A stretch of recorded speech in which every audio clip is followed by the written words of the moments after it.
इसमें कहा गया है कि सी और डी दोनों पार्टनर्स थे इन अ फर्म। इन्होंने ई को एडमिट किया as a new partner for 1/6 share. E ने 1/3 ऑफ हिज शेयर एक्वायर किया है सी से और अपना बचा हुआ शेयर उसने एक्वायर किया है डी से। आपको बताना है सी और डी का सेक्रीफाइसिंग रेशियो। याद रखिएगा, यहां पर आपसे कहीं नहीं कहा गया है कि आपको जो है नया रेशियो निकालना है ऑफ द पार्टनर्स। आपको सिंपली सी और डी का सेक्रीफाइसिंग रेशियो निकालना है। आपको 4 ऑप्शन दे रखे हैं, आपको उन ऑप्शन में से सही ऑप्शन को टिक करना है। तो स्टूडेंट्स, सी ने कितना सेक्रीफाइस किया है फॉर ई वो समझ लीजिए। उसने किया है सेक्रीफाइस 1/3 ऑफ ई का शेयर जो कि है 1/6 यानी कि 1/18। अब डी ने कितना सेक्रीफाइस किया होगा? तो स्टूडेंट्स, ई का शेयर है 1/6 जिसमें से 1/18 तो सी ने सेक्रीफाइस किया है। इसका मतलब जो बाकी सेक्रीफाइस किया होगा वो डी ने किया होगा।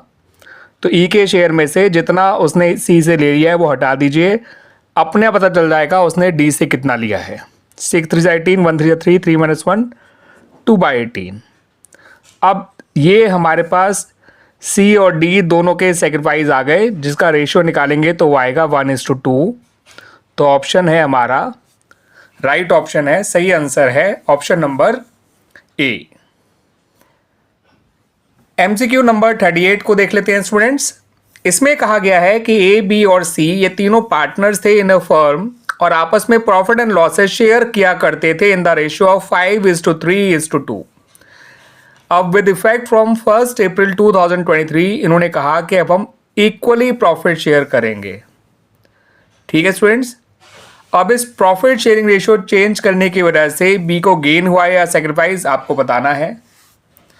तो स्टूडेंट्स, जब भी पार्टनर्स अपना पुराना प्रॉफिट शेयरिंग रेशियो चेंज कर लेते हैं, ठीक है, तो as a result of that किसी पार्टनर को गेन होता है, किसी पार्टनर को सेक्रीफाइस करना होता है। अब पता कैसे चलता है कि कौन सेक्रीफाइस कर रहा है कौन गेन?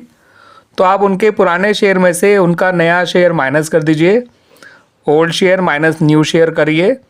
अगर रिजल्ट पॉजिटिव आता है तो वो सेक्रीफाइस है, रिजल्ट नेगेटिव आता है तो वो गेन है। तो यहाँ पर जो है हमसे केवल बी के बारे में पूछा गया है। तो बी का पुराना शेयर है 3/10, बी का नया शेयर है 1/3। तो ये रिजल्ट निकल कर आएगा स्टूडेंट्स माइनस का 1/30। इसका मतलब जो बी है वो गेन कर रहा है 1/30।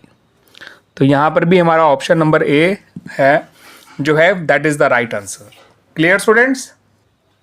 स्टूडेंट्स, एमसीक्यू नंबर 39 को देख लेते हैं। यहाँ पर ये कहा गया है कि एस और टी दो पार्टनर्स थे इन अ फर्म, आपस में प्रॉफिट एंड लॉसेस शेयर किया करते थे in the ratio of 3:2। You को नया पार्टनर बनाया गया। यू के आने पर प्रोविजन फॉर डाउटफुल डेट जो है वो अपीयर कर रहा था इनकी बुक्स में ₹7,000।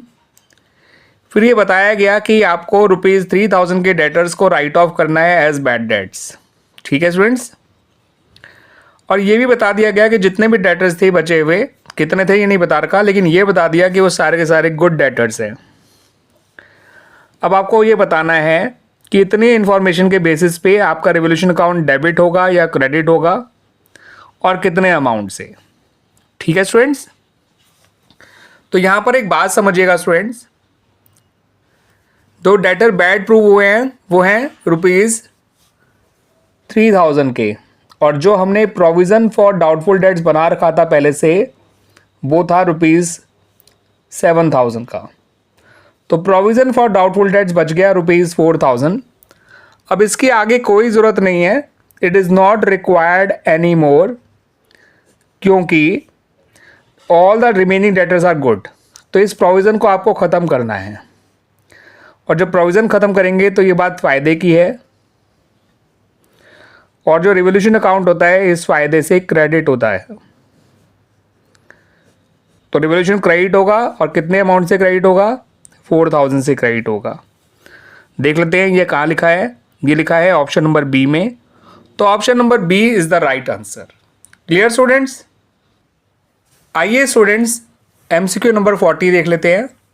इसमें कहा गया है on the dissolution of a partnership firm there existed a balance of rupees 45,000 in sundry debtors and a balance of rupees 8,000 in provision for bad debts. ध्यान रखिएगा, ये हम dissolution of a partnership firm की बात कर रहे हैं. यहाँ पर डेटर्स रुपीज 45,000 दिए हुए हैं और प्रोविजन फॉर डाउटफुल डेट्स आपको दे रखे हैं रुपीज 8,000. ठीक है स्टूडेंट्स. फिर ये बताया गया कि द अमाउंट, या हमसे पूछा गया बल्कि the amount by which realization account will be debited for closing the sundry debtors, वो कितना अमाउंट से रिलेशन अकाउंट में सन्डी डेटर को डाल के क्लोज किया जाएगा, उसके लिए रिलेशन अकाउंट कितने अमाउंट से डेबिट होगा ये आपको बताना है स्टूडेंट्स. ठीक है स्टूडेंट्स. तो याद रखिएगा स्टूडेंट्स, हम रिलेशन अकाउंट में जो डेटर का ग्रॉस अमाउंट होता है, यानी कि प्रोविजन फॉर डाउटफुल डेट्स को माइनस करने से पहले का जो उसका ओरिजिनल अमाउंट होता है, उससे हम रिलेशन अकाउंट में डेटर्स को डाल के क्लोज करते हैं. उसके लिए हमारा रिलेशन अकाउंट डेबिट ही होता है. इन्होंने भी कहा है डेबिट ही होगा, और वो डेटर्स के ओरिजिनल अमाउंट उनके ग्रॉस अमाउंट से ही डेबिट होगा, जो कि है रुपीज़ 45,000. गलती से भी आप provision for doubtful debts minus करके क्लोज मत करिएगा, उसके ओरिजिनल अमाउंट से ही उसको क्लोज करिएगा. ठीक है स्टूडेंट्स. तो यहाँ पर हमारा राइट आंसर है ऑप्शन नंबर ए, रुपीज 45,000, जिससे रिलेशन अकाउंट डेबिट होगा.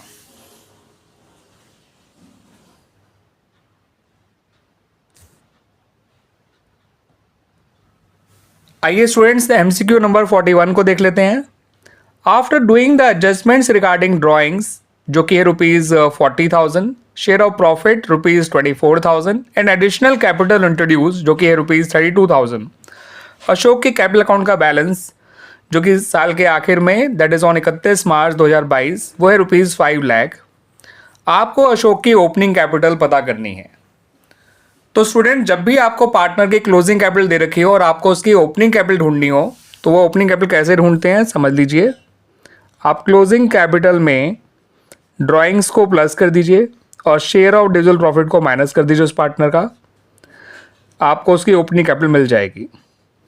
तो यहाँ पर अशोक की क्लोजिंग कैपिटल है स्टूडेंट्स 5 लाख, उसके हिस्से की ड्राइंग है 40,000 और उसके हिस्से का प्रॉफिट है रुपीज़ 24,000. यहाँ पे एडिशनल कैपिटल दे रखा है तो वो भी माइनस कर दीजिएगा, जो कि दे रखा है रुपीज़ 32,000. तो आपको 5 लाख में 40 प्लस करना है और 56 माइनस करना है. 40,000 प्लस करना है, 56,000 माइनस करना है. कुल मिला के 5 लाख में से 16,000 कम कर दीजिए, बचेगा 4,84,000. तो this is the answer, this is the opening capital of Ashok, जो कि आपको ऑप्शन नंबर ए में दे रखा है. तो option number A is the right answer. आइए स्टूडेंट्स एमसीक्यू नंबर 42 को भी देख लेते हैं. यहाँ पे कहा गया है कि ए और बी दोनों पार्टनर्स थे इन अ फर्म, और ड्यूरिंग द ईयर एंडेड 31 मार्च 2021 जो बी है उसने विड्रॉ किए थे rupees 5,000 per month starting from 30 जून 2021. ठीक है स्टूडेंट्स, यहाँ पे 2022 होना चाहिए स्टूडेंट्स.